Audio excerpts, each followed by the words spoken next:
रामनगर के गांव में एक गैस एजेंसी था। उसका नाम लक्की गैस डीलर्स था। उसमें मुन्ना गैस डिलीवरी करता था। वो बहुत लालची और चोर दिमाग का था। वो उसका ऑटो में गैस सिलेंडर्स को लगाकर घरों को और होटल्स को सप्लाई करता था।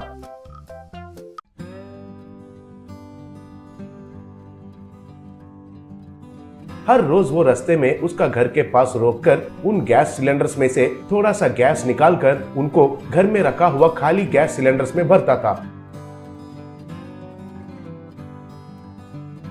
ऐसे उन गैस सिलेंडर्स को ज्यादा दाम में ब्लैक में बेचता था। उसी गांव में चौहान कहकर एक आदमी रहता था। वो बहुत बुद्धिमान और ईमानदार था। वो गांव में एक ठेले के ऊपर चिकन और मटन बिरयानी बेचता था।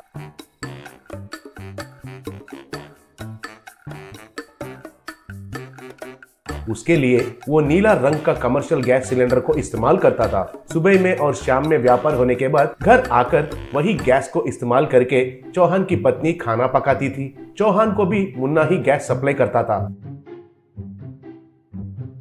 एक दिन नीला रंग का गैस सिलेंडर को लेकर चौहान उसे उठाकर हिलाकर देखकर, क्यों भाई मुन्ना, ये गैस सिलेंडर का वजन कम हो गया है, मुझे और एक सिलेंडर दो। हर बार ऐसा वजन कम वाला ही दे रहे हो, क्यों? ऐसा है तो तुम्हारे ऊपर कंप्लेन करना पड़ेगा, कहा।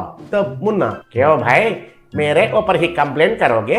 तुम्हारा इतना हिम्मत है क्या? तुम्हारी मर्जी का सिलेंडर लेने के लिए ये कोई सब्जी का दुकान समझ रखे हो क्या? मैं जो देता हूँ वही लेना चाहिए तुम्हें, नहीं तो छोड़ दो। अब बोलो, चाहिए कि नहीं, कहा। चौहान कुछ नहीं कर पाया और उस सिलेंडर को लिया। लेकिन तुरंत ही मुन्ना के बारे में कलेक्टर को एक कंप्लेंट लेटर लिखकर उसे पोस्ट किया। लेकिन कलेक्टर का असिस्टेंट कलेक्टर से पहले ही उसे पढ़ लिया। वो मुन्ना का दोस्त था, इसलिए उसे छुपाकर मुन्ना को फोन करके ये बात बताया। तब मुन्ना को बहुत गुस्सा आया। अगले दिन मुन्ना गुस्सा से चौहान के ठेले के पास आकर, ए चौहान, आज से तुम्हारा गैस का कनेक्शन कट कर रहा हूँ, कहकर सिलेंडर को ले लिया। तब चौहान, अरे क्यों मेरा गैस सिलेंडर को लेके जा रहे हो, कारण तो बताओ, कहा। तब मुन्ना, कारण चाहिए तुम्हें? ये कमर्शियल गैस है, इसलिए सिलेंडर ब्लू कलर में रहता है। इसे केवल व्यापार के लिए ही इस्तेमाल करना है, लेकिन तुम तो इसे घर में भी ले जाकर खाना पका रहे हो, इसलिए आज से तुम्हारा गैस कनेक्शन कट। अब जाकर किसको कंप्लेन करोगे, करो, कहकर सिलेंडर को लेकर चला गया। उससे चौहान बहुत दुखी हुआ। घर आकर ये बात कहकर बहुत दुखी होने लगा। तब चौहान का बेटा, पापा तुम बिल्कुल चिंता मत करो, हमारे गांव के बगल के जंगल में एक अलग सा पेड़ है कहकर सुना। उससे तुम एक चूल्हा को बनाओगे तो वो हमेशा के लिए खत्म नहीं होगा।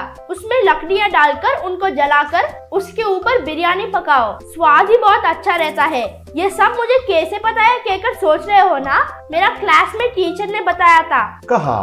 तब चौहान जंगल में जाकर उस पेड़ को काटकर उसको लाकर उससे एक वुडन स्टोव तैयार किया। उसे थैले पर रखकर उसके नीचे लकड़ियों को जलाया। ऐसे वो उस वुडन स्टोव पर बिरयानी पकाने लगा। उस पर पकाया बिरयानी का स्वाद बहुत अच्छा आया। वो स्वाद लोगों को भी बहुत पसंद आया। ऐसे गैस के बिना ही चौहान का व्यापार अच्छे से चलने लगा। एक दिन कलेक्टर उस ठेले के पास आया। तब कलेक्टर, चौहान तुम ही हो क्या? तुम्हारे पास बिरयानी बहुत बढ़िया रहता है कहकर सब लोग कह रहे हैं, इसलिए एक बार स्वाद करने के लिए आया हूँ। एक प्लेट मटन बिरयानी दो, पूछा। तब चौहान उनको बिरयानी दिया और जो भी उसके साथ हुआ वो सब बताया। तब कलेक्टर, क्या ऐसा हुआ है क्या? मैं तुरंत उन लोगों का काम खत्म करता हूँ, तुरंत ही तुम्हारा गैस का कनेक्शन तुम्हें वापस मिले जैसा करता हूँ, कहा। तब चौहान, बहुत धन्यवाद सर, लेकिन नहीं चाहिए सर, क्योंकि गैस से भी इस चूल्हे पर बिरयानी का स्वाद बहुत अच्छा रहता है सर, इसलिए मैं इस वुडन स्टोव के ऊपर ही बिरयानी पकाता हूँ, लेकिन उन लोगों पर कार्रवाई करेंगे तो बस है सर, कहा। ऐसे मुन्ना और कलेक्टर का असिस्टेंट जेल में चले गए।